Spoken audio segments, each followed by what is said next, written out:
تو آنیسٹی لانا بہت ضروری ہے. وہ جو ڈس آنیسٹی آپ کے اندر تھی, جھوٹ بولنا, بہانے بنانا, اب آپ کنیکٹ کر پا رہے ہیں کہ بیسک جب سٹارٹ ہوتی ہے, جب بیماری شروع ہوتی ہے تو بھی وہ جھوٹ سے ہوتی ہے, بہانے بنانے سے ہوتی ہے, اور جب علاج کا آغاز ہوتا ہے تو وہ آنیسٹی کے ساتھ ہوتا ہے. مطلب سب سے پہلے ہمیں ڈس آنیسٹی سے نکل کے آنیسٹی کی طرف آنا ہوتا ہے کہ ہم آنیسٹلی اس چیز کو ایکسیپٹ کرتے ہیں کہ میری لائف جو ہے وہ بیماری کی وجہ سے پاورلیس میں اس کے آگے ہو چکا ہوں, اور اس نے میری لائف کو برے طریقے سے ٹریپ کیا ہوا ہے. سمجھ رہے ہیں؟ دوسرا جو پوائنٹ ہے فرسٹ اسٹیپ کا, یقین آ گیا کہ کوئی بالا ترستی ہے جو مجھ نشے کے پاگلپن سے آزاد کروا دے. Very good. مجھے یقین آ گیا ہے کہ کوئی بالا تر ہستی ہے جو مجھے نشے کے اس پاگلپن سے آزاد کروا سکتی ہے, یا نشے کی اس بیماری کے چنگل سے آزاد کروا سکتی ہے. اس کے بعد آپ جو ہے اپنی فیتھ, اپنا ٹرسٹ ایک ہائر پاور کے اوپر رکھتے ہیں جو کہ آپ کو ٹھیک کر سکتے ہیں. ہائر پاور ہم سب جانتے ہیں کہ ہائر پاور کون ہے, اللہ کی ذات ہے. ٹھیک ہے, ہائیسٹ پاور وہی ہیں اور وہی شفا دیتے ہیں. ہم سب کچھ کر سکتے ہیں, ہم صرف ایفرٹس کرتے ہیں, لیکن جو ریزلٹس آتے ہیں وہ اللہ تعالیٰ کی طرف سے. مگر اس چیز میں فیتھ رکھنا اللہ کے اوپر اور ہائر پاور کے اوپر بہت ضروری ہے. یہ سکھاتا ہے اسٹیپ کہ آپ اپنا فیتھ کھو چکے تھے. مریض جو ہوتے ہیں وہ نشوں کی لائن پر آتے ہی کیوں ہیں, وہ نشے استعمال کرتے ہی کیوں ہیں؟ کیونکہ وہ لائف کے ایک فیز میں, ایک پوائنٹ پر اپنا فیتھ ٹرانسفر کر چکے ہوتے ہیں, اپنے یقین کو ٹرانسفر کر چکے ہوتے ہیں ایک ڈرگ کے اوپر. پیشنٹ کو ایسا لگتا ہے کہ ڈرگ نہیں ملے گا تو میں مر جاؤں گا, اور وہ اسی خوف میں مبتلا ہو کر وہ ریپیٹڈلی ڈرگس کرتا ہے, اور کہیں نہ کہیں اس کی حالت پھر ویسی ہوتی بھی ہے کیونکہ اس کا فیتھ ٹرانسفر ہو چکا ہوتا ہے. وہ فیتھ نہیں رکھتا. وہ فیتھ جب اس کا یقین, جب اس کا ٹرسٹ ایک ایسی انہیلدی آبجیکٹ پر آ جاتا ہے تو پھر اس کو کانسیکوینسز بھی انہیلدی ہی ملتے ہیں, نیگیٹو ہی ملتے ہیں. تو یہ 12 اسٹیپ کا سیکنڈ اسٹیپ آپ کو یہ بتاتا ہے کہ نہیں, کوئی ہائر پاور ہے جو آپ کو اس بیماری کے چنگل سے آزاد کروا سکتا ہے. تو اب ضرورت آپ کو یہ ہے کہ آپ اپنا فیتھ کو ٹرانسفر کریں, دوبارہ سے اس ہائر پاور کے اوپر لے کر جائیں جو کہ آپ کو حقیقی شفا دے سکتا ہے. پیشنٹس جب ڈرگ کرتے ہیں تو ان کا فیتھ, جیسے میں نے ابھی بات کی کہ وہ ٹرانسفر کر چکے ہوتے ہیں, تو ان کو یہ لگتا ہے کہ ان کو ٹھیک رکھنے میں کردار صرف ڈرگ کا ہی ہے. اگر وہ سکون کی جو سورس ہے وہ صرف ڈرگ ہے, یا کمفرٹ کی جو سورس ہے وہ صرف ڈرگ ہے, پلیجر کی جو سورس ہے وہ ڈرگ ہے. مگر جب مریض اپنی بیماری کے آگے بے بس ہو کر جب وہ ہائر پاور کے آگے جاتا ہے اور اس چیز پر یقین لاتا ہے کہ ہائر پاور میرے مسئلے کو حل کر سکتا ہے, مجھے اس بیماری سے نکال سکتا ہے, تو پھر اس میں بہتری آنا شروع ہوتی ہے. کیوں؟ کیونکہ ہائر پاور کا مطلب خدا کے اوپر یقین رکھنا اور اس کے بعد خدا کے بندوں پر یقین رکھنا. مطلب ڈائریکٹلی ہم یہ نہیں کہتے کہ پیشنٹس جو ہیں, یا یہ پوائنٹ یہ نہیں کہتا کہ پیشنٹ اللہ کے اوپر توکل رکھے یا اللہ پر یقین رکھے اور وہ کچھ کرے نا. اللہ نے ادارے بنائے ہیں, اللہ تعالیٰ نے ماہرین کو بھیجا ہوا ہے دنیا کے اندر جو آپ کی مدد کریں گے. اور پہلا قدم کہتا ہے آپ بے بس ہو, پہلا قدم آپ کو وہ نا امیدی کی طرف لے کے جاتا ہے, لیکن دوسرا قدم آپ کو امید دیتا ہے کہ آپ نہیں کر سکتے لیکن کوئی ہے جو کر سکتا ہے. تو سب سے پہلے اللہ کی ذات ہے, اس کے بعد ماہرین ہیں اس بیماری کے جو آپ سے زیادہ جانتے ہیں اس بیماری کے. ویری گڈ پوائنٹ آپ نے بہت اچھا کہا ہے. ایسا ہی ہے کہ ایک جوک بھی اس سے یاد آتا ہے, اور اکثر جب میں اس پوائنٹ پر بات کرتی ہوں تو میں پیشنٹ کے ساتھ بھی یہ جوک شیئر کرتی ہوں کہ ایک بندے کا ذکر تھا, اس نے دیکھا, سوچا, اس نے چاہا کہ میں دیکھوں کہ خدا کیسے مدد کرتا ہے. تو اس نے ایک دریا کے کنارے کھڑے ہو کر, دریا کے اوپر کھڑے ہو کر اس نے کہا کہ میں کودتا ہوں اور دیکھتا ہوں کہ مجھے خدا کیسے بچاتا ہے. اور وہ کود جاتا ہے, اور پھر ایک انسان آتا ہے اسے بچانے کے لیے, اس کو ہاتھ دیتا ہے کہ تم ہاتھ دو تاکہ میں تمہیں بچاؤں. وہ کہتا ہے نہیں, خدا نہیں آیا زمین پر, خدا آ کر مجھے بچائے گا. یہ لوگ جھوٹ بولتے ہیں, اور وہ اسی طرح سے وہ مر جاتا ہے.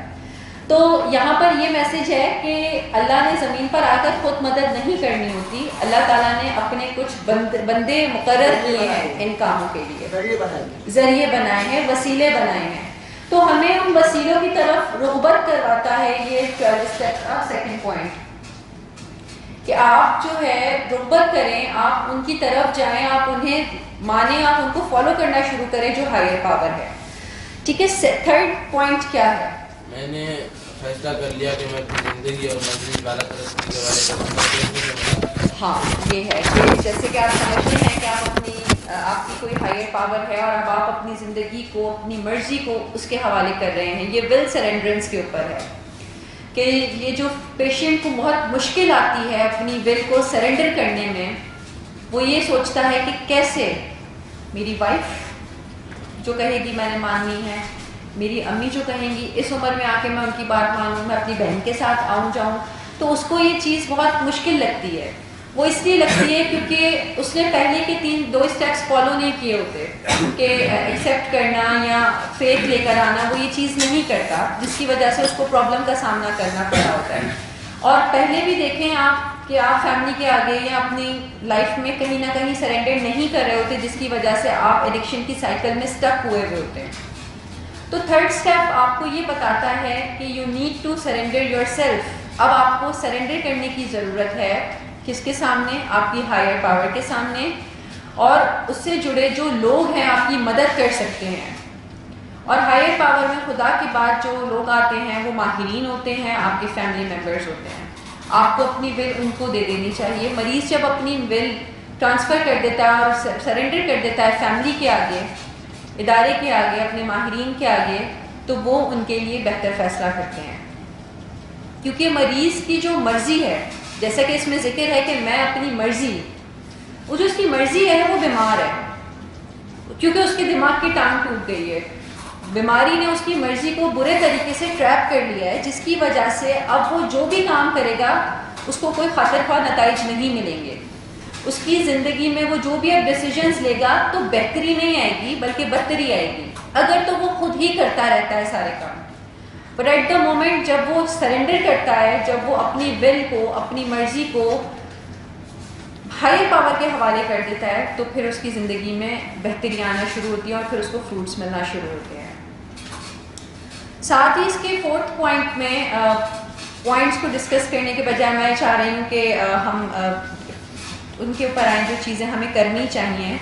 کہ سول سرچنگ بہت ضروری ہے. مطلب 12 اسٹیپ کا 4تھ پروگرام یہی کہتا ہے کہ آپ پورے طور پر آمادہ ہوتے ہیں اپنے کیریکٹر ڈیفیکٹس, اپنے اندر موجود فلاز کو آئیڈینٹیفائی کرنے کے لیے آمادگی کا اظہار کرتے ہیں. آپ سول سرچنگ کرتے ہیں کہ آپ کے اندر کیا فلاز ہیں جو بیماری کی وجہ سے پیدا ہوئے ہیں. اور اسی کا ایک چھوٹا سا ہم یوں کہہ لیں کہ ایک چھوٹی سی ایکٹیویٹی اور چھوٹا سا انیشیٹ ہم نے یہیں پر بیٹھے ہوئے کیا کہ پیشنٹس نے آئیڈینٹیفائی جو کیا کہ ان کے اندر کیا کیا ڈیفیکٹس آ چکے تھے بیماری کے بعد. انوینٹری رائٹنگ کرنے کا کہتا ہے قدم میں نے بغور اور بخوف سے اپنے مال کا جائزہ لیا. یہی چیز ہے کہ آپ اپنے جو آپ کے اندر فلاز ہوتے ہیں آپ ان کو آئیڈینٹیفائی کرتے ہیں, ریئلائزیشن کرتے ہیں کہ کیا کیا چیزیں آپ کے اندر ٹھیک نہیں ہیں, کون کون سے فلاز آ چکے ہیں بیماری کی وجہ سے, اور اب انہیں ٹھیک کرنے کی ضرورت ہے. تو civil searching is the most essential part کہ آپ اپنی اندر چھپی ہوئی جو آپ کے اندر ڈیفیکٹس ہیں ان کو سرچ آؤٹ کرتے ہیں, ان کو جانتے ہیں. اسی لیے انوینٹری کا ایک بہت امپورٹنٹ رول ہے. پیشنٹس کو یہاں پر یہ ٹاسک دیا جاتا ہے کہ وہ اپنی انوینٹری لکھیں, اور بہت سارے پیشنٹس ہیں یہاں پر لکھ بھی لے. تقریباً تمام پیشنٹس جو یہاں پر بیٹھے ہوئے ہیں وہ لکھ چکے ہیں, وہ اس پروسیس سے گزر چکے ہیں. اچھا, انوینٹری لکھنے سے لازمی یہ ہوا ہوگا کہ انہوں نے اپنی اندر چھپی ہوئی وہ عادتیں بھی جانی ہوں گی جو ان کے کانشیس لیول پر نہیں ہوں گی. فیملی کو بھی پتہ لگا ہوگا کہ ان کے اندر کیا کیا فلاز اب آ چکے ہیں, اور فیملی بھی پھر سپورٹ کرتی ہے ان کو اس چیز کو اوور کم کرنے میں. تو آپ 12 اسٹیپ پروگرام کے تحت یہ بھی کام کر سکتے ہیں اور کرتے ہیں کہ آپ سول سرچنگ کرتے ہیں. اچھا, یہاں پر سول سرچنگ کرنے کا یا اپنے فلاز کو جاننے کا کام یہی نہیں کہ آپ علاج میں رہتے ہوئے کریں. یہ کام آپ یہاں سے جانے کے بعد بھی کر سکتے ہیں اور کرنا چاہیے بھی. کہ آپ اپنے جب انوینٹری لکھتے ہیں, جب آپ اپنے بارے میں کچھ لکھتے ہیں, سوچتے ہیں, تو پھر آپ کے سامنے چیزیں ظاہر ہوتی ہیں کہ آپ کی یہ غلطی تھی جس کا نتیجہ یہ تھا, یا آپ نے اپنی لائف میں یہاں پر کچھ ایسا کیا جس کا پے بیک آپ کو اس صورت میں ملا. تو آپ کے سامنے بہت ساری چیزیں آتی ہیں. تو پیشنٹس کو میں یہی کہوں گی کہ ابھی جو یہاں سے جا چکے ہیں وہ اس چیز کو جاری رکھیں کہ اپنی ڈے ٹو ڈے انوینٹری لکھیں, تاکہ انہیں پتہ لگے کہ آج کے دن میں میری کیا پروگریس رہی ہے, آج کے دن میں نے کیا اچھا کیا ہے. اور کس چیز کو ضرورت ہے امپروو ہونے کی، کیونکہ امپروومنٹ کی کوئی حد نہیں ہے، کوئی لمٹ نہیں ہے. آپ کسی بھی حد تک اپنے آپ کو امپروو کر سکتے ہیں. تو آپ کو ڈے ٹو ڈے انوینٹری لکھنے کی بہت ضرورت ہے، اور آپ کو لکھنی بھی چاہیے، اسپیشلی انیشیل ڈیز میں، جو ابھی نیکسٹ 100 ڈیز ہوتے ہیں ٹریٹمنٹ کے بعد. اس میں آپ جب انوینٹری رائٹنگ کرتے ہیں تو آپ اپنی ریکوری کو میجر کرتے ہیں، آپ کمپیئر کرتے ہیں اپنے آپ کو کہ آپ کل کیا تھے، گزرے ہوئے کل میں آپ کی پرفارمنس کیسی تھی اور آج آپ کی پرفارمنس کیسی ہے. اور اسی طرح آپ آنے والے دن کے لیے کچھ ٹاسک بھی سیٹ کرتے ہیں کہ یہ کام کر کے میں اپنے آپ کو اور بہتر کر سکتا ہوں، اپنی ریکوری کو اور زیادہ بہتر کر سکتا ہوں. مریض کو ٹھیک ہونے کے لیے یہ دو چیزیں یعنی بہت اہم ہے. اگر مریض ان دو چیزوں پر اپنا فوکس کرتا ہے اور اپنی توجہ لے کر آتا ہے اور ان پہ کام کرتا ہے ڈیورنگ این انڈور ٹریٹمنٹ، تو مریض کے ٹھیک ہونے کا چانس اور وہ جو اس کے ٹھیک ہونے کا یعنی پروسیس ہے وہ سموتھ ہوتا ہے. جس میں سے ایک چیز یہ ہے کہ وہ اپنی مرضی کو سرنڈر کرے اور وہ صحیح معنوں میں آنیسٹی کے ساتھ اپنی مرضی کو سرنڈر کرے، نہ کہ وہ کوئی ڈس آنیسٹی کا مظاہرہ کرے یا پھر وہ اس کے دل و دماغ میں کوئی بددیانتی ہو. کیونکہ جب تک مریض اپنے ساتھ آنیسٹ نہیں ہوگا وہ اپنی ہیلپ نہیں کر سکے گا. سو مریض کا آنیسٹ ہونا اور آنیسٹی کے ساتھ اپنی مرضی کو سرنڈر کرنا، اس کانسیپٹ کو سامنے رکھتے ہوئے آپ میں سے کوئی رہنمائی کرے گا میں کس کانسیپٹ کی بات کر رہا ہوں؟ یعنی مریض اپنی مرضی کو سرنڈر کرے، اس کانسیپٹ کو سامنے رکھتے ہوئے جو اسے ہیلپ کرتا ہے علاج کے پروسیس میں. میں کس کانسیپٹ کی بات کر رہا ہوں؟ کوئی گیس کرے گا کہ کس کانسیپٹ کو سامنے رکھتے ہوئے مریض اپنی مرضی کو سرنڈر کرے؟ کہ میں نے بحالی میں رہنا ہے. یہ کہ اس نے اپنی زندگی میں بہت ساری تباہی کی ہے، اگر اس نے اپنے خود میں سچا ہوگا تو وہ یہ چیز جان لے گا. Come to believe that a power greater than ourself could restore us to sanity. مجھے یقین آ گیا ہے کہ کوئی بالا تر ہستی ہے جو مجھے نشے کی اس بیماری کے پاگل پن سے، جو مجھے نشے کی اس بیماری کے چنگل سے آزاد کروا سکتی ہے. اس یقین کے ساتھ، اس اعتماد کے ساتھ اپنی مرضی کو سرنڈر کرنا ہے. اگر مریض کا پیراڈائم یہ ہے کہ ٹھیک تو میں نہیں ہونا ہے اور میں ٹھیک ہو گیا ہوں اور اب یہ لوگ زبردستی کر رہے ہیں، جبر کر رہے ہیں، تو چلو ٹھیک ہے اب ہو جائیں یہ خوش، تو اس سے مریض مرضی تو سرنڈر کر دیتا ہے مگر اس کو سکون نہیں ملتا، اس کو پیس آف مائنڈ نہیں ملتا، وہ بدسکونی میں رہتا ہے جس سے اس کے موڈ و مزاج بھی پھر اتار چڑھاؤ کا شکار ہوتے ہیں. تو مرضی کو سرنڈر کرنا علاج کے پروسیس کو سموتھ بناتا ہے. مرضی کو سرنڈر کرنا مریض کی بحالی کو ایشور کرتا ہے کہ مریض بحالی میں آئے گا. بٹ مرضی کو سرنڈر کرنا اس کنسیپٹ کے ساتھ ضروری ہے جو اس سے پہلا ہی سٹیپ ہے کہ come to believe that a power greater than our self could restore us to sanity, کہ کوئی بالا تر ہستی ہے جو مجھے بیماری کے اس چنگل سے آزاد کروا سکتی ہے. وہ ایک بڑی بالا تر ہستی تو اسپرچول ہائی پاور ہے، گاڈ کی ذات ہے، جو یقین جو یعنی کہ ہمیں اس پرابلم سے نکالے گی. اس کے بعد پھر پروفیشنلز ہیں، ماہرین ہیں، جو اسپیشلسٹس ہیں جیسے کہ ڈاکٹر. تو یہ یقین ہونا ضروری ہے کہ یہ جو سب لوگ جو کچھ بھی کر رہے ہیں تو یہ ایکچولی یہی لوگ ہیں جو مجھے بحالی میں ہیلپ کر سکتے ہیں آفٹر گاڈ، اللہ کے بعد. نہ کہ میں نے ٹھیک ہونا ہے، میں نے نشہ نہیں کرنا تھا، میں اب نشہ نہیں کروں گا. تو اس سے پھر مریض ایک میں نے ہی دیکھا ہے کہ جن مریضوں کے اندر یہ کانسیپٹ نہیں کلیئر ہوتا، بس وہ مرضی سرنڈر کرتے ہیں، تو وہ پھر ایک ان کے دماغ میں ایک عجیب سا جو ہے بونچال سا رہتا ہے، ایک بدسکونی سی رہتی ہے، کنفیوژن سی رہتی ہے، جس کے اثرات ان کے چہرے پر بھی آتے ہیں، ان کے لفظوں میں بھی آتے ہیں، ان کی روٹین میں بھی آتے ہیں، ان کی باتوں میں بھی آتے ہیں. تو میں چاہوں گا کہ مریض اس کانسیپٹ کو لازمی سمجھیں کہ انہوں نے اپنی مرضی کو سرنڈر اس کانسیپٹ کو ڈائجسٹ کرنے کے بعد کرنا ہے. کہ میں اس لیے اپنی مرضی کو سرنڈر کر رہا ہوں کہ مجھے یقین ہو گیا ہے کہ خدا ہی میری مدد کرے گا. میں اس لیے اپنی مرضی کو سرنڈر کر رہا ہوں کہ مجھے یقین ہو گیا ہے کہ خدا کے بعد مجھے ماہرین ہی مدد کریں گے، اور وہ جو ایک سٹرکچر ہے، وہ جو ایک پورا پروگرام ہے، میں نے اس کو فالو کرنا ہے، میں نے اس میں رہنا ہے، کیونکہ مجھے سٹرکچر اور پروگرام ہی بحالی کی طرف لے کر جائے گا. تو پھر مریض کے لیے علاج کے جتنے بھی فیصلے ہیں ان کو قبول کرنا، ان کو ماننا آسان ہوگا. پھر اس کے بعد جو دوسرا پوائنٹ ہے کہ مریض ڈیورنگ این انڈور ٹریٹمنٹ لازمی آئیڈینٹیفیکیشنز کرے کہ اس بیماری نے میری زندگی کے کس کس پہلو کو متاثر کیا. میری پرسنل لائف میں کیا خرابیاں پیدا ہوئی، میری فیملی لائف میں کیا خرابیاں پیدا ہوئیں، میری پرسنالٹی میں کیا خرابیاں پیدا ہوئی، میری عادتوں میں کیا خرابیاں پیدا ہوئی. مریض ان چیزوں کی آئیڈینٹیفیکیشن ضرور کرے، اور پھر آئیڈینٹیفیکیشن کرنے کے بعد ان کو کریکٹ کرے.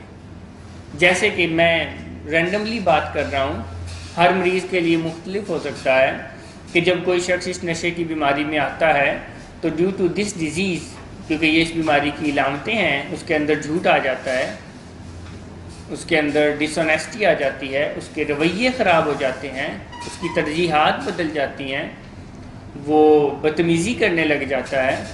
تو اگر ایک پیشنٹ اپنے ان تمام فیکٹرز کو ریہیبلیٹیٹ نہیں کرتا تو یہ بھی پھر ایک رکاوٹ بنتی ہے. اس سے بھی اس کی بحالی جو ہے وہ سیبوٹیج ہوتی ہے اور اس کی بحالی متاثر ہوتی ہے. تو مریض کو لازمی اس چیز پہ بھی اپنے ڈیورنگ این انڈور ٹریٹمنٹ ہی کام کرنا چاہیے، ان کی آئیڈینٹیفیکیشن کرنی چاہیے کہ اس بیماری نے میرے کون سے رویے خراب کیے، میری کون سی عادتیں خراب کی، میرے سوشل سرکل میں کیا خرابیاں لے کر آئی، میری روٹین میں کیا خرابیاں لے کر آئی، تاکہ پھر وہ انہیں یہیں رہتے ہوئے کریکٹ کرے اور پھر وہ بحالی کے پروسیس کو آگے لے کر چلے.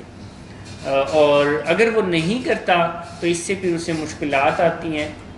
وہ بحالی کا جو آؤٹ ڈور کا پروسیس ہے اس میں اس کو بہت زیادہ کریونگ ہوتی ہے اور بہت زیادہ اس کے موڈ اپس اینڈ ڈاؤن کا شکار ہوتے ہیں، کیونکہ وہی کریکٹر ڈیفیکٹ اس کو بار بار ٹریگر کرتے ہیں. سو اس لیے یہ جو 2 پوائنٹ ہیں یہ بہت اہم ہے علاج کے اندر، کہ مریض اپنی مرضی کو لازمی سرنڈر کرے، مگر اس کانسیپٹ کو انڈرسٹینڈ کرنے کے بعد سرنڈر کرے کہ کوئی بالا ترستی ہے جو میری مدد کر سکتی ہے، جو مجھے نشے کی اس بیماری کے پاگل پن سے آزاد کروا سکتی ہے، اور وہ سرنڈر کر دے کہ جی اب جو ماہرین فیصلہ کریں گے. میں نے یہ دیکھا ہے کہ جتنا جلدی مریض یہ سرنڈر کرتا ہے اور اس بات کو ایکسیپٹ کرتا ہے اتنی جلدی اس میں بحالی آتی ہے. اور میں نے یہ بھی دیکھا ہے کہ اس کے اندر اتنی سپیڈی بحالی آتی ہے، اس کی بحالی کی جو سپیڈ ہوتی ہے وہ کافی تیز ہوتی ہے بنسبت ان مریضوں کے جو اس کشمکش میں رہتا ہے کہ میں تو بیمار ہی نہیں تھا، میں تو ٹھیک تھا، میرا مسئلہ اتنا نہیں تھا، میرا مسئلہ اتنا تھا. تو اس سے اس کی بحالی ڈیلے ہو جاتی ہے، رک جاتی ہے، دیر سے ہوتی ہے. سو یہ ایک چیز بہت اہم ہے. اسی کے ساتھ ساتھ ایک اور چیز میں آپ کو بتانا چاہوں گا کہ یہ اس دنیا کا قانون ہے کہ اس دنیا میں جس طرح کے بھی ہمارے رویے ہوتے ہیں، جس طرح کی بھی ہماری جو بھی عادتیں ہم اپناتے ہیں، جو ہم رویے اپناتے ہیں، وہ نشو و نما پاتے ہیں. یعنی جو بھی آپ عادتیں اپنا رہے ہیں، جو آپ رویے اپنا رہے ہیں، انہوں نے نشو و نما پانا ہے، یعنی انہوں نے پھلنا پھولنا ہے. تو ہمیں اپنی عادتوں کا جو گراف ہے، ہمیں اپنی عادتوں کی جو چوائسیز ہے، ہمیں اپنے رویوں کی جو چوائسیز ہے ان کو بہت سوچ سمجھ کے کرنے کی ضرورت ہے. کیونکہ جو رویہ آپ اپنا رہے ہیں گریجولی اس نے پروگریس کرنا ہے. جو عادت آپ اپنا رہے ہیں گریجولی اس نے پروگریس کرنا ہے. اور یہیں پر والدین اور جو کنسرنڈ ہوتے ہیں، جو فیملی ممبرز ہوتے ہیں، یہ بات ان کے لیے بھی بڑا اہم ہے کہ وہ بچے کے یا اپنے مریض کے کس رویے کو ایکسیپٹ کر رہے ہیں. کیونکہ جس رویے کو بھی وہ ایکسیپٹ کر رہے ہیں، ان another word وہ اس رویے کو پھلنے پھولنے کی اجازت دے رہے ہیں. بعض دفعہ وقتی وہ رویہ یا وہ عادت بہت چھوٹی اور بہت مائنورٹی میں ہوتی ہے، مگر اس چیز کو ذہن میں رکھنا چاہیے کہ اسی نے پھلنا پھولنا ہے. جیسے کہ مثال کے طور پر میں چلیں آپ کو اس کی تھوڑی اگزامپل دیتا ہوں. مثال کے طور پر بعض دفعہ مریض کا بہت چھوٹا سا مس بیہیویئر ہوتا ہے, بدتمیزی ہوتی ہے, اور ہم کہتے ہیں کہ چلے کوئی بات نہیں, ہم اسے ایکسیپٹ کر لیتے ہیں, اور پھر آہستہ آہستہ کچھ دنوں کے بعد اس سے تھوڑا بڑا, پھر کچھ دنوں کے بعد اس سے تھوڑا بڑا, پھر کچھ دنوں کے بعد اس سے تھوڑا بڑا, اور پھر اس پوائنٹ پر مریض ہمیں لے جاتا ہے جو کہ ان ایکسیپٹیبل ہوتا ہے, جو قابل قبول نہیں ہوتا, اور پھر جو ہمارے لیے قدم اٹھانا ہوتا ہے وہ مشکل ہوتا ہے. تو اس لیے مریضوں کے لیے بھی یہ بات ہے کہ آپ جن رویوں کو اپناتے ہیں آپ سوچ سمجھ کے اپنائیں, آپ جن عادتوں کو اپناتے ہیں آپ سوچ سمجھ کے اپنائیں, کیونکہ آنے والے وقت میں آپ کے انہی رویوں اور انہی عادتوں نے نشو و نما پانی ہے. اور فیملیز کے لیے بھی یہ ضروری ہے سمجھنا کہ وہ اپنے مریضوں کے جن رویوں کو قبول کر رہے ہیں آگے انہی رویوں نے نشو و نما پا کے آپ کے سامنے آنا ہے, انہی رویوں نے بڑھ کے آپ کے سامنے آنا ہے. تو وقتی ہو سکتا ہے ان کا جو رویہ ہے وہ بہت مائنورٹی میں بہت مائنر سا ہو, مگر کیا اس رویے کی ایک لارجر سکیل پہ بڑی پکچر آپ کے لیے قابل قبول ہے؟ اگر اس رویے کی لارجر سکیل پہ بڑی پکچر آپ کے لیے قابل قبول ہے تو پھر اسے ایکسیپٹ ہونا چاہیے. مگر آپ کہتے ہیں کہ نہیں اتنی سی تو خیر ہے, یہی ہوتا ہے نا جنرلی کہ نہیں اتنی سی تو خیر ہے, اتنی سی بات اس میں تو کوئی وہ نہیں ہے, تو پھر آپ مینٹلی تیار رہیں کہ آگے بڑی بات نکلے گی, آگے بڑا مسئلہ آئے گا. سو یہ ایک جنرل سا رول ہے اس دنیا کا کہ اس دنیا میں ساری چیزیں پھلتی پھولتی ہیں, پرورش پاتی ہیں, نشو و نما پاتی ہیں, بڑھتی ہیں. تو ہمیں اپنی زندگی میں انہی چیزوں کو پھلنے پھولنے یا آنے دینا ہے جن کو ہم نے پھلنے پھولنے دینا ہے, اپنے اندر بھی اور اپنی سراؤنڈنگ میں جو لوگ ہیں ان کے اندر بھی.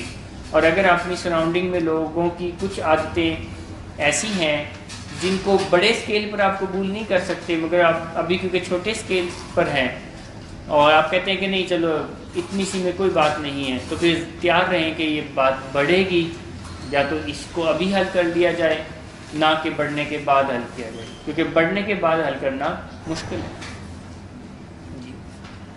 جیسے ابھی سر بات کر رہے تھے کہ جن چیزوں کے اوپر جو عادتیں ہم اپناتے ہیں وہ پھلتی پھولتی ہیں, بالکل ایسا ہی ہے. اس کا مطلب یہ بھی ہے, یا اس کا اگر ہم دوسرے ورڈس میں بات کریں کہ جن چیزوں کے اوپر ہم اپنا فوکس لے کر آتے ہیں وہ بھی پھلتی پھولتی ہیں.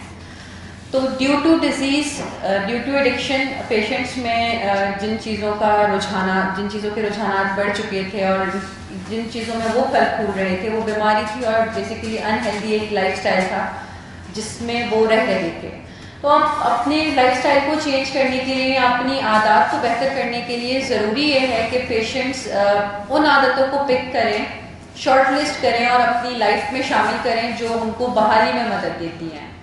اور اس میں اگین فیملی بھی ان کی ہیلپ کر سکتی ہے, ان کے پروفیشنلز بھی ان کی ہیلپ کر سکتے ہیں, اور ہم ریڈی ہوتے ہیں پیشنٹس کی ہیلپ کرنے کے لیے کہ پیشنٹ کی طرف سے یہ چیز آنی چاہیے, جیسچر آئے. ہم اس چیز کو بہت اپریشیٹ کرتے ہیں کہ اس کے اندر عاجزی پیدا ہو کہ وہ سیکھنا چاہے چیزوں کو, وہ لرننگز حاصل کرے, وہ ہر آنے والے دن کے ساتھ کوئی ایسی چیز اپنی نالج میں شامل کرے جو اس کو بحالی میں رہنے میں مدد کرتی ہے, جو اسے بحالی میں پھیلاتی ہے اور پھلاتی ہے. جیسے کہ اگر فار ایگزامپل پیشنٹ جیسے پہلے ڈیزیز میں تھا تو وہ تمام کام وہی کرتا تھا جس سے بیماری بڑھتی تھی. اب اس چیز کو ریپلیس کرنے کے لیے ضروری ہے کہ پیشنٹ ہیلدی ایکٹیویٹیز کو اپنی لائف میں شامل کرے, کیونکہ پیشنٹ یہ جو اکثر بات کرتے ہیں یہاں سے جانے کے بعد, اور جو پیشنٹس یہاں پر بیٹھے ہوئے ہیں وہ تقریباً جانے کے قریب ہی ہوتے ہیں, تو ان کے لیے بہت ضروری ہے کہ وہ اپنی روٹین کو مینیج کریں اور اس میں ایسی چیزوں کو شامل کریں جو آگے انہیں فائدہ دے گی اور ان کو ایک بہتر زندگی کی طرف لے کر جائیں گی. تو پیشنٹس کو چاہیے کہ وہ عاجزی کے ساتھ اس چیز کے لیے تیار رہیں, وہ عاجزی کے ساتھ ان سب چیزوں کو سیکھیں جو ان کی زندگی میں بہتری لا سکتی ہیں, اور ہائر پاورز بھی جو ہے اس چیز کے لیے ان کو انیبل کرتے ہیں, اس چیز کے لیے ان کو اپریشیٹ کرتے ہیں کہ وہ زیادہ سے زیادہ ایسی چیزوں کو اپنی زندگی میں شامل کریں. میرا آپ سب سے ایک سوال ہے, اگر ایک مریض ڈیورنگ این انڈور ٹریٹمنٹ, یعنی وہ ہمارے پاس ہے, داخل ہے, ایڈمیٹڈ ہے, اور اسے کوئی غصہ نہیں آ رہا، اس کا رویہ بھی ٹھیک ہے، وہ بہت اچھے سے رہ رہا ہے، مگر جیسے ہی وہ گھر جاتا ہے تو پھر 2-4 دن کے بعد اس کو غصہ بھی آنے لگ جاتا ہے، وہ رویے بھی خراب کرنے لگ جاتا ہے. تو میرا جو سوال ہے آپ سب سے وہ یہ ہے، اس کا کیا مطلب ہے؟ ادھر فیکنگ کر رہا تھا.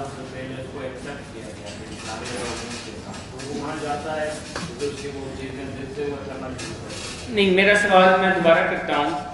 میرا سوال یہ ہے کہ اگر ایک مریض، اب تھوڑا میں اور یعنی ایلیبوریٹ کر کے کرتا ہوں، اگر ایک مریض داخل ہے اور اس کو داخل ہوتے ہوئے کوئی غصہ نہیں آتا، نہ وہ ہمیں کوئی ہارم کرتا ہے، نہ وہ فیملی میں کسی کو ہارم کرتا ہے، نہ وہ ہمیں ہارم کرتا ہے، نہ اپنے آپ کو کوئی نقصان پہنچاتا ہے، بڑے اچھے طریقے سے، بہت بیبا بچہ، اس سے اچھا کوئی نہیں ہے، بن کے رہتا ہے، اور گھر جانے کے بعد وہ جو ہے بدتمیزی کرنے لگ جاتا ہے ماں باپ کے ساتھ، بیوی کے ساتھ، یا کسی کے ساتھ جو بھی اس کے ساتھ گھر میں ہے، اور غصہ کرتا ہے، تو کیا یہ اس کے اندر کا مسئلہ ہے؟ یعنی کیا وہ جو غصہ بیماری کی وجہ سے ہے، یا یہ اس کا کوئی سمجھے کہ اظہار کرنے کا، بات منوانے کا طریقہ کار ہے؟ وہ اپنی برعکس نکل رہا ہوتا ہے کہ آپ لوگ نے ہمیں کیوں ایڈمٹ کیا. اچھا، اور کوئی بتائے کیا؟ نا اس کی عادت ہے، وہ اس طرح سے منواتا تھا، اور اس طرح سے جس طرح آپ یہاں اس کو ٹھیک کرتے ہو، وہ ایک ایسپیکٹ دماغ میں اس کو تھا کہ میں ایسا کروں گا تو یہاں سے یہ جواب آئے گا، اس کو پتہ ہے. لیکن وہ گھر میں جا کے وہ گھر والوں سے، فیملی والوں سے اس کو وہ پرانی توقعات نہیں ہے، وہ یہ توقع نہیں کرتا کہ اس طریقے سے.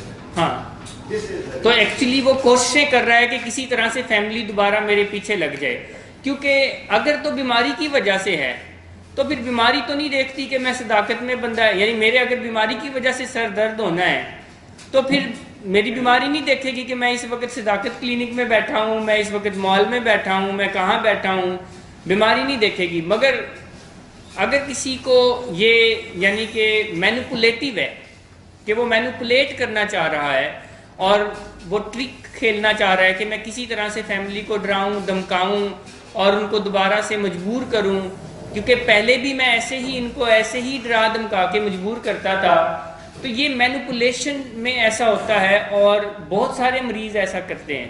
تو میں فیملیز کے لیے یہ بات کر رہا ہوں کہ اس وقت اس بات کو انڈرسٹینڈ کرنا چاہیے کہ یہ بیماری نہیں، مریض کی مینیپولیشن ہے، اور وہ مینیپولیٹ کر رہا ہے، اور یہاں بہت زیادہ ضروری ہو گیا اور فرض ہو گیا ہے کہ اس کو علاج میں رہنا چاہیے، اور اس کے لیے انتہائی قدم بھی اٹھانا چاہیے. اور مریض کہتا ہے کہ جی بس مجھے غصہ آ گیا، اور میں بعض دفعہ کہتا ہوں اور دل میں بھی ایسا سوچتا ہوں کہ بڑا عجیب غصہ ہے، یہ صداقت میں کیوں نہیں آتا؟ کیونکہ اگر غصہ بیماری کا غصہ ہے تو پھر صداقت میں بھی آنا چاہیے، کیونکہ بیماری تو نہیں دیکھتی کہ کون کہاں ہے. جیسے سر درد کی اگزامپل دے رہا ہوں، شوگر کی اگزامپل دے رہا ہوں، یا کسی اور چیز کی اگزامپل لیں. بیماری نہیں دیکھتی کہ بندے کا محلے وقوع کیا ہے. محلے وقوع مینیپولیشن دیکھتی ہے کہ جی یہاں ابھی جو محلے وقوع ہے، یہاں میں لوگوں کو ڈھیر کر سکتا ہوں، لوگوں کو ڈرا دھمکا سکتا ہوں، تو پھر محلے وقوع کیونکہ سپورٹیو ہے تو ویسے کرنا شروع کر دیا. اور جہاں دیکھا کہ نہیں یہاں محلے وقوع سپورٹیو نہیں ہے، یہاں یہ کرنے سے معاملات خراب ہوں گے، تو پھر خراب کر دیا. سو یہ جو مینیپولیشن ہے، میں اس کا ذکر اس لیے کر رہا ہوں کہ جب تک مریض مینیپولیشن کو نہیں ختم کرتا وہ اپنی مدد نہیں کر سکتا، وہ اپنے علاج کو آگے نہیں بڑھا سکتا. اس کا مطلب یہ ہے کہ still he is running in denial, اور وہ جو ڈینائل میں رن کر رہا ہے تو وہ کسی بھی وقت اپنے علاج کو نقصان پہنچائے گا. اور اسے چاہیے کہ یہ جو پہلے 4 سٹیپ ہیں ان کو اچھے سے رٹا لگائے، یعنی یہ جو پہلے 4 سٹیپ ہیں ان کو بہت اچھے سے رٹا لگائے کہ میں مان گیا ہوں کہ میں نشے کی اس بیماری کے آگے بے بس ہوں اور اس نے میری زندگی کو غیر منظم بنایا ہے. مگر مریض جب ڈینائل میں ہوتا ہے تو کیا کہتا ہے؟ آپ میں سے کوئی میری ہیلپ کرے گا؟ جب ڈینائل میں ہوتا ہے تو کیا کہتا ہے؟ میں بتاتا ہوں. جی کیا؟ اچھا ہوا میں نشوں میں تھا. اچھا ہوا میں نشوں میں تھا، یا کہتا ہے کہ میں مان گیا ہوں کہ اس علاج نے میری زندگی کو بڑا تباہ کر دیا ہے، اور اس علاج میں کہاں مجھے آپ نے پھنسا دیا ہے، اس کی وجہ سے مجھے یہ ہو گیا ہے، اس کی وجہ سے مجھے وہ ہو گیا ہے. یہ قید ہے، یہ قید ہے، یہ ایسے ہے، آپ نے میرے اوپر، جیسے ندیم نے بھی بات کی، آپ نے میرے اوپر بڑا ظلم کیا، مجھے کہاں پھنسا دیا.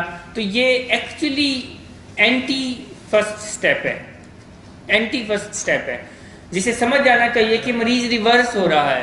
جی جی جی سر. میرے ساتھ ہو رہا ہے، پتہ نہیں کیوں. نہیں، میں بتا تو رہا ہوں کہ آپ کے ساتھ اس لیے ہو رہا ہے کہ آپ کو پتہ ہے کہ کہاں غصہ چلے گا. آپ تھوڑا بتانا چاہیں گے رات جو کچھ ہوا، اگر آپ کے ساتھ ہی تھوڑا میں نے گھر میں کیا تھا. کیا کیا تھا؟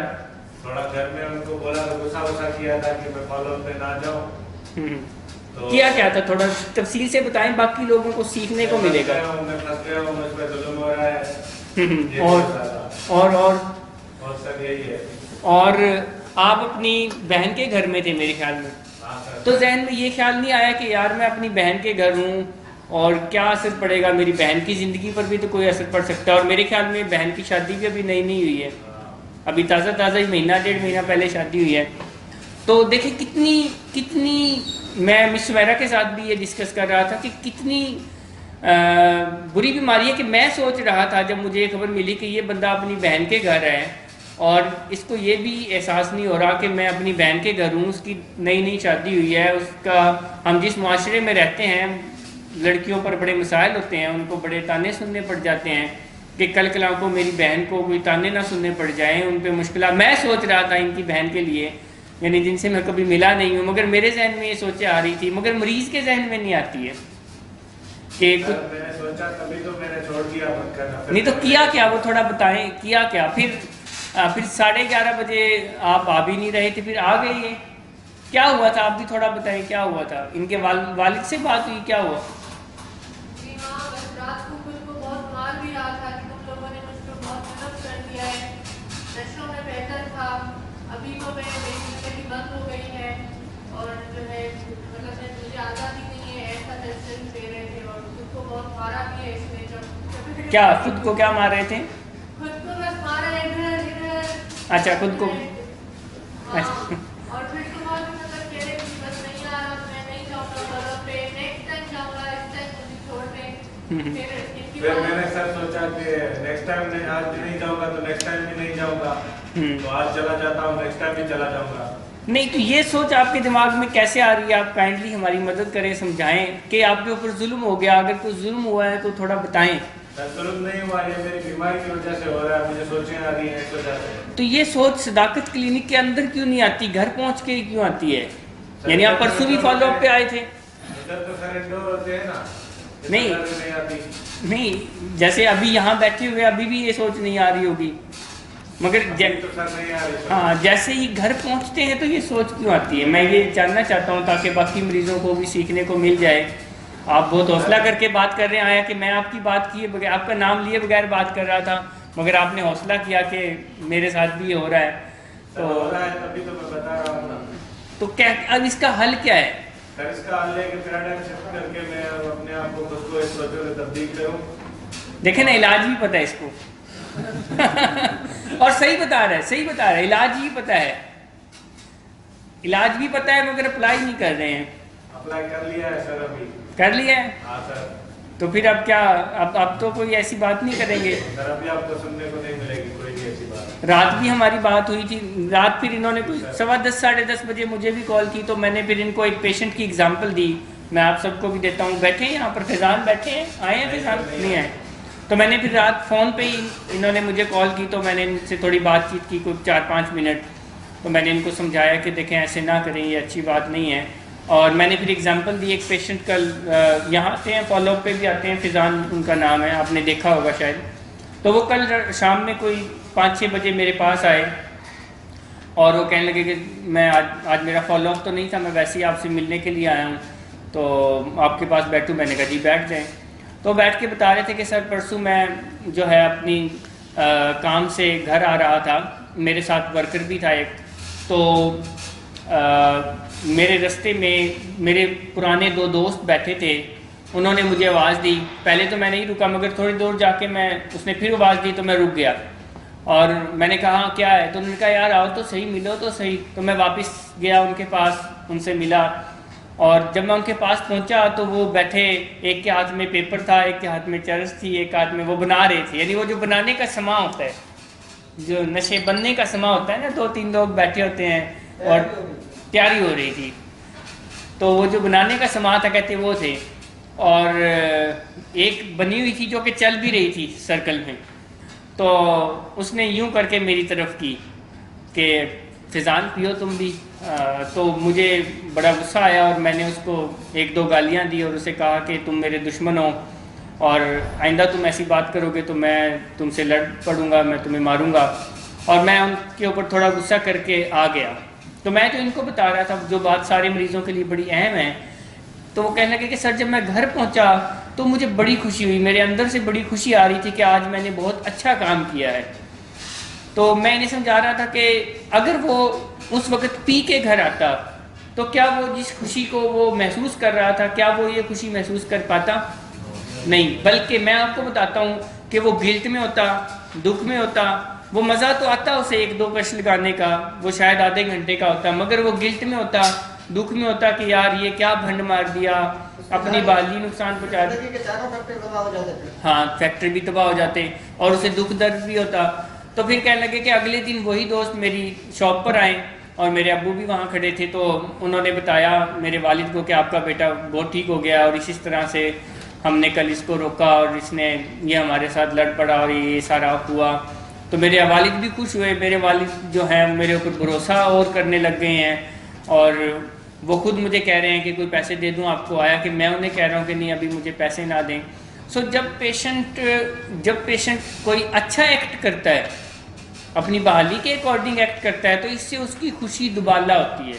مگر اگر وہ اپنی بحالی کو توڑتا ہے تو وقتی ہو سکتا ہے اس کو تھوڑا سا بہت معمولی سا مزہ آتا ہو، مگر میں نے کتابوں میں بھی یہ پڑھا ہے کہ پھر وہ گلٹ میں جاتا ہے، دکھ میں جاتا ہے، اور پھر اس گلٹ اور دکھ کو وہ ختم کرنے کے لیے کیا کرتا ہے؟ اور نشہ، اور نشہ، اور پھر اور گلٹ، اور پھر اور نشہ، اور اس طرح وہ ایک گلٹ کے سائیکل میں گھومنے لگ جاتا ہے. تو سمیر بھی انفارچونیٹلی اس وقت جو ہے پہلے سٹیپ کو توڑے ہوئے ہیں اور وہ سمجھتے ہیں کہ علاج نے میری زندگی تباہ کر رہی ہے، مگر اصل میں بیماری ان کی زندگی کو تباہ کر رہی تھی. بیماری نے ان کی زندگی کو ان مینیج کیا ہوا تھا. اگر سمیر بتانا چاہیں تو جب آپ بیماری میں تھے تو کیا حالات تھے، آپ تھوڑا بتانا چاہیں گے؟ کہ میرے چاروں فیکٹر تباہ تھے. اور کیا؟ میں ماں باپ سے لڑتا تھا، گھر میں توڑ پھوڑ کرتا تھا، سارا دن وائف پہ شک کرتا تھا. تو سر یہ چیزیں تھی میرے. اور مجھے یاد ہے کہ ایک دفعہ آپ کی وائف نے ہی مجھے کال کی تھی جب ابھی آپ علاج میں نہیں تھے، تو یہ مجھے سارا سین بتا رہی تھی اور کہ شیشے توڑے ہوئے ہیں، اپنے آپ کو ڈیمیج کر رہا ہے، دوسروں کو ڈیمیج کر رہا ہے. اور سر جو ہے میں جب بھی آئس پیتا تھا نا مجھے یہ لگتا تھا کہ میرے اوپر کسی نے شیشے پھینکے ہوئے ہیں، کوئی شیشے پھینکتا ہے میرے اوپر. تو میں سر ان کو بھی بتاتا تھا کہ سکندر نے میرے اوپر شیشے پھینکے ہیں یا کسی اور نے میرے اوپر شیشے پھینکے ہیں. تو یہ حالات تھے میرے اوپر. خون بھی نکالتا تھا باڈی سے کہ یہ دیکھو تم لوگوں کو شیشے نظر نہیں آ رہے، پھر ایسے میں اپنی اسکن کھینچتا تھا تو اس میں خون بھی نکل رہا تھا. اور واش روم میں 4-4 گھنٹے کھڑے رہتا تھا، مطلب ایک ہی جگہ پہ کھڑے رہتا تھا اور پتہ نہیں کیا باتیں کرتا تھا اور چلاتا تھا کہ چھوڑو مجھے کیوں آئے ہو میرے سے، حالانکہ وہاں پہ کوئی ہوتا نہیں تھا. ایسی حالت ہو رہی تھی.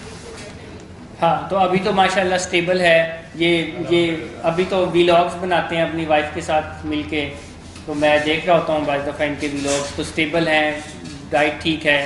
تو جب یہ سوچیں آئیں تو آپ کو پہلا سٹیپ یاد کرنا چاہیے. یعنی جب یہ سوچ آئے تو فوراً سے اپنے آپ کو پہلا سٹیپ یاد دلانا چاہیے کہ میں مان گیا ہوں کہ میں نشے کی اس بیماری کے آگے بے بس ہوں اور اس نے میری زندگی کو، بیماری نے میری زندگی کو غیر منظم بنایا. اپنے اس پیراڈائم کو شفٹ کرنا چاہیے، نہ کہ ہاں بیماری نے مجھے، میں کہاں پھنس گیا ہوں، علاج نے میرے اوپر یہ کر دیا. آپ پہلے سے زیادہ بہتر اور آزاد زندگی کی طرف سفر کر رہے ہیں اور میں بڑا پر امید ہوں کہ اگلے کچھ عرصے میں آپ زندگی میں جو ہے ترقی کرنے لگ جائیں گے، کام کاج کرنے لگ جائیں گے، جیسے کہ دیگر جو سینئر پیشنٹ ہیں، فیضان ہیں، اور کافی سارے پیشنٹس ہیں جو آتے ہیں. آج رمضان کی وجہ سے شاید بہت یعنی فالو اپ والے سینئر مریض کم آئے ہیں. بارش بھی ہو رہی ہے؟ اچھا مجھے نہیں پتا تھا بارش ہو رہی. سو ورنہ آتے ہیں اور وہ اپنا کام کاج کاروبار زندگی بڑے اچھے طریقے سے چلا رہے ہوتے ہیں اور ایک دن سمیٹ بھی کر رہے ہوں گے. تو یہ بیسیکلی اس کی مینپولیشن ہوتی ہے کہ مریض اتنا ہمارا، جیسے میں ایک لفظ استعمال کرتا ہوں نا کہ ہمارا مریض اتنا ٹیلنٹڈ ہے کہ وہ اڑتی چڑیا کے پر گن سکتا ہے، اتنا ٹیلنٹڈ ہے. تو وہ فیملی کے بھی پر گن لیتا ہے کہ ان کے پروں میں کتنا وزن ہے. تو اس کو پتہ ہوتا ہے کہ کہاں غصہ کرنا ہے اور کہاں نہیں کرنا، کہاں بدتمیزی کرنی ہے اور کہاں نہیں کرنی، کہاں دھمکی لگانی ہے اور کہاں نہیں لگانی. تو فیملی کے لیے یہ ضروری بات ہے کہ مینپولیشن میں آنا نہیں ہے، مینپولیشن کو ڈیفیوز کرنا ہے، مینپولیشن کو بڑھانا نہیں ہے. مینپولیشن پر جو میں نے ابھی تھوڑی دیر پہلے بات کی تھی کہ اگر آپ مریض کی مینپولیشن پر بات مانتے ہیں تو جو میں آپ قانون بتا رہا ہوں کہ آگے پھر ترقی ہوگی کس کی؟ مینپولیشن کی. یعنی ایک دفعہ اگر ضد کر کے رو دو کے یا اپنے آپ کو تھپڑ مار کے چپیڑے مار کے یا کچھ کر کے نقصان پہنچا کے مریض اپنی بات منوا لیتا ہے تو آگے اسی میں اضافہ ہوگا، یہی نشو و نما پائے گی، مسئلہ حل نہیں ہوگا. بعض دفعہ فیملی وقتی سکون کے لیے کہتے ہیں کہ کر دو، بٹ پھر وقتی سکون تو آ جاتا ہے مگر لانگ ٹرم جو سکون ہے وہ تباہ ہو جاتا ہے. تو اس لیے اس چیز کو ذہن میں رکھنا ہے کہ مینپولیشن ہو سکتی ہے. بلکہ ہمارا ایک پیپر ہے جو تمام فیملیز کو رٹا لگا لینا چاہیے، naan issues in out door treatment. تو وہ ہر مریض میں کچھ نہ کچھ نان ایشوز آتے ہیں، ہر مریض میں آتے ہیں. تو ان نان ایشوز کا فیملی کو رٹا لگایا ہوا ہونا چاہیے. فیملی کو لازمی وہ نان ایشوز والا پیپر نہ آؤٹ ڈور میں جب مریض ہو تو لازمی وہ پڑھ کے جو ہے سناتے رہنا چاہیے. کیونکہ اب آپ اس چیز کو یعنی سمجھیں کہ جو ریپیٹیشن ہے اس کا اثر ہوتا ہے، جو ریپیٹیشن ہے اس کا اثر ہوتا ہے. اور مارکیٹنگ ایجنسیز جو ہیں ریپیٹیشن کے اثر کا فائدہ اٹھاتی ہیں. مارکیٹنگ ایجنسیز کیا کرتی ہیں؟ بار بار کمرشل، کیونکہ جو بھی بات دہرائی جاتی ہے وہ ہمارے دماغوں پر اثر ڈالتی ہے. تو فیملیز کو بھی پہلے سے ایسی باتیں کرتے رہنا چاہیے، نان ایشوز پڑھتے رہنا چاہیے تاکہ اس سے پہلے کہ مریض کی بیماری ان کے اوپر حاوی ہو، علاج حاوی ہو. جمیل صاحب، یہ ذیشان صاحب کی شوگر لو ہو جائے گی کیونکہ 133 آئی تھی نا، آپ لنچ کر لیں. تو جیسے میں ابھی اپنے ہماری ایک میٹنگ تھی تو میں اس میں اپنے کچھ نئے لوگوں کے لیے لاہے عمل دے رہا تھا اپنی ٹیم کو کہ ان کو روزانہ بتاتے رہنا ہے. جو نئے لوگ ہماری ٹیم کا حصہ بنے تو میں اپنے جو ٹیم تھی ان کو بتا رہا تھا کہ ان کو میں ذمہ داری لگا رہا تھا کہ آپ کی ذمہ داری اس کو بتانا ہے، آپ کی ذمہ داری اس کو بتانا ہے.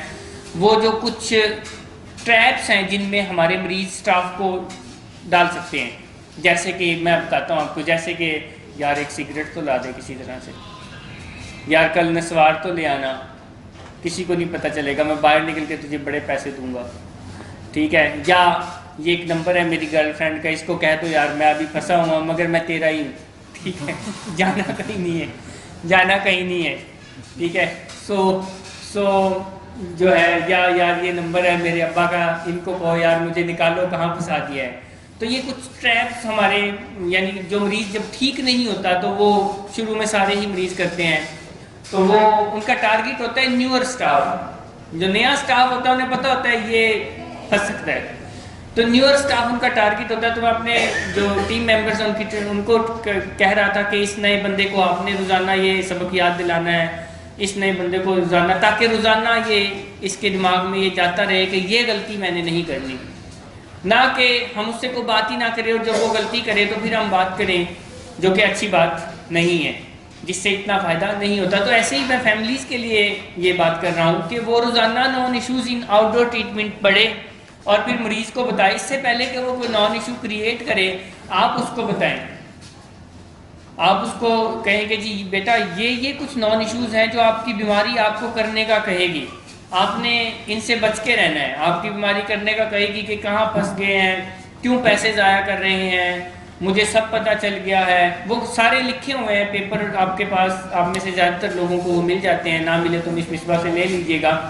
تو فیملیز کو وہ نان ایشوز پہ روزانہ 5 سے 10 منٹ گھر میں بات کرتی رہنے چاہیے کہ دیکھیں سمیر، دیکھیں فہد یا کوئی اور نعمان، ہم نے یہ سیکھا ہے، سائنس یہ بتاتی ہے کہ یہ کچھ اس بیماری کے ٹریپس ہیں جو کہ آؤٹ ڈور علاج میں بیماری مریض کے دماغ میں ڈالتی ہے اور پھر مریض فیملی کو فورس کر سکتا ہے۔ تو میں آپ کو پہلے سے ہی بتا رہی ہوں، being your wife, being your mother, being your father, میں آپ کو بتا رہا ہوں کہ بیٹا یہ سوچیں ہیں تو آپ نے سمجھ جانا ہے کہ یہ بیماری کی سوچیں ہیں، اور ریالٹی بھی یہی ہے کہ یہ بیماری کی سوچیں ہوتی ہیں، اور بیماری کا ٹارگٹ مریض ہوتا ہے۔ جیسے میں بتا رہا ہوں کہ ہمارے مریض کا ٹارگٹ ہمارا نیور سٹاف ہوتا ہے، اور وہ ہمارے نیور سٹاف کو ٹارگٹ کرنے کی کوشش کرتے ہیں، اور وہ بھی جو نیا مریض آتا ہے، ابھی اس کو سمجھ نہیں ہوتی، اس کو ہوتا ہے کہ میں کسی طرح سے نسوار منگوا لوں یا کسی طرح سے کوئی گھر پیغام پہنچا دوں یا کسی گرل فرینڈ کو پیغام پہنچا دوں، تو اس کو ہوتا ہے کہ یہ کروں۔ سو ایسے ہی مریض کے دماغ میں وہ باتیں آتی ہیں، تو آپ کو پہلے سے ہی روزانہ کی بنیاد پر پہلے 1-1.5 مہینہ کرتے رہنا چاہیے یہ باتیں۔ نان ایشوز کا پیپر نکالا، پڑھا، مریض کو پڑھ کے سنایا اور بتایا کہ بیٹا یہ باتیں تو نہیں، ان میں سے کوئی بات آپ کے دماغ میں تو نہیں آ رہی، اگر آ رہی ہے تو آپ ہمیں بتائیں، بٹ یہ آپ کے علاج کو متاثر کرے گی، اس سے بچ کے رہنا ہے، یہ آپ کی سوچ نہیں ہے، یہ بیماری کی سوچ ہے۔ جیسے عموماً میں ایک اور بات بھی کرتا ہوں، at the time of discharge میں کسی پیشنٹ سے یہ بات کرتا ہوں کہ آج آپ گھر جا رہے ہیں، اور یہ جو آپ کا گھر جانا ہے یہ بیسیکلی آپ کی فیملی ایک گاڑی لے کر آئی ہے، اور آپ اس گاڑی میں جا سکتے ہیں اور دوسرا آپ اپنی گاڑی میں بھی جا سکتے ہیں۔ تو میں سمجھانے کے لیے یہ بات کرتا ہوں کہ وہ جو فیملی کی گاڑی ہے اس میں اگر آپ جائیں گے تو وہ آپ کو گھر لے کے جائیں گے، اور وہ جو آپ کی اپنی گاڑی ہے وہ گاڑی آپ کی اپنی ہے مگر اس کا ڈرائیور بیماری ہے، اور وہ آپ کو وہاں لے جائے گی جہاں آپ نہیں جانا چاہتے، جیسے کوئی کڈنیپ ہو جاتا ہے، تو پھر آپ بھی روئیں گے اور فیملی بھی روئے گی۔ اور یہاں آنے سے پہلے کچھ ایسا ہی ہوا ہوتا ہے کہ مریض کی مرضیاں کوئی نہیں چل رہی ہوتی، وہ ایک ایسے چنگل میں پھنسا ہوتا ہے، ایسے گروہ میں پھنسا ہوتا ہے، بیماری کے گروہ میں، کہ وہ روز کہتا ہے میں چھوڑوں گا، میں یہ نہیں کروں گا، میں وہ نہیں کروں گا، میں ایسے نہیں جاؤں گا، میں ویسے نہیں جاؤں گا، میں یہاں نہیں جاؤں گا، میں وہاں نہیں جاؤں گا، اور پھر وہیں جا رہا ہوتا ہے۔ تو اس کا مطلب یہی ہے نا کہ وہ کسی گروہ میں پھنسا ہوتا ہے، اور جو کہ گاڑی اس کی اپنی ہوتی ہے مگر ڈرائیور وہ خود نہیں ہوتا، ڈرائیور وہ بیماری ہوتی ہے۔ تو میں اس کو سمجھانے کے لیے یہ بات کرتا ہوں کہ آپ نے فیملی کی گاڑی میں بیٹھنا ہے جس کی ڈرائیور فیملی ہے، کیونکہ وہ آپ کو کڈنیپ کر کے کسی ایسی جگہ یا ایسے مقام پر نہیں پہنچائیں گے جہاں پہنچنے کے بعد آپ پچھتائیں، آپ روئیں اور فیملی بھی روئے۔ مگر اگر آپ ایسا نہیں کریں گے تو پھر ایسا ہی ہوگا کہ آپ پچھتائیں گے، آپ روئیں گے، اور ظاہری بات ہے کون سے فیملی ممبر ہے جن کو خوشی ہوگی، ان کو بھی دکھ ہی ہوتا ہے، ان کو بھی تکلیف ہوتی ہے جب ان کا پیارا بیماری کے ہاتھوں کڈنیپ ہو جاتا ہے۔ سو سارے مریضوں کو اس بات کو سمجھنے کی ضرورت ہے، اور یہ جو پہلے 3-4 سٹیپس ہیں، ویسے تو سارے سٹیپس ہی اچھی طرح سے آنے چاہیے، ہم ان دور میں سکھاتے بھی ہیں، ان پہ تفصیلی کام بھی کرتے ہیں، مگر یہ پہلے 3-4 سٹیپس پہ تو رٹا لگا ہونا چاہیے کہ میں مان گیا ہوں کہ میں نشے کی اس بیماری کے آگے بے بس ہوں، اور اس بیماری نے میری زندگی کو تباہ و برباد کیا ہے، اس بیماری نے میری زندگی کو غیر منظم بنایا ہے، اور مجھے یقین آ گیا ہے کہ کوئی بالا تر ہستی ہے جو مجھے اس بیماری کے چنگل سے آزاد کروائے گی، اور میں نے فیصلہ کر لیا ہے کہ میں اپنی مرضی اور زندگی اس بالا تر ہستی کے حوالے کر رہا ہوں، اور اس کا فیصلہ مریض یہیں رہتے ہوئے کر لیتا ہے کہ وہ اپنی مرضی اور زندگی کس کے حوالے کر رہا ہے۔ فہد نے کس کے حوالے کیے؟ گھر والوں کے، گھر میں کس کے؟ دونوں کے پیرنٹس کے۔ اچھا سمیر، آپ نے بیوی کے حوالے کیے؟ تو پھر رات جو کیا آپ نے اجازت دی تھی وہ کرنے کی، تو پھر اجازت تو لی نہیں آپ نے۔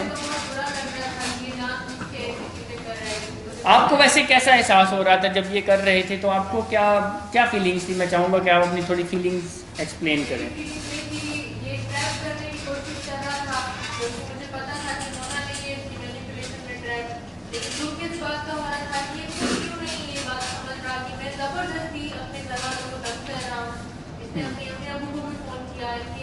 ابو بھی بیچارے تھکے ہوئے ہیں، تو وہ اس کی امی سے ہی تھوڑا سا جھگڑا کرنے لگے۔ پھر میں نے اس کو سمجھا کہ اگر تمہیں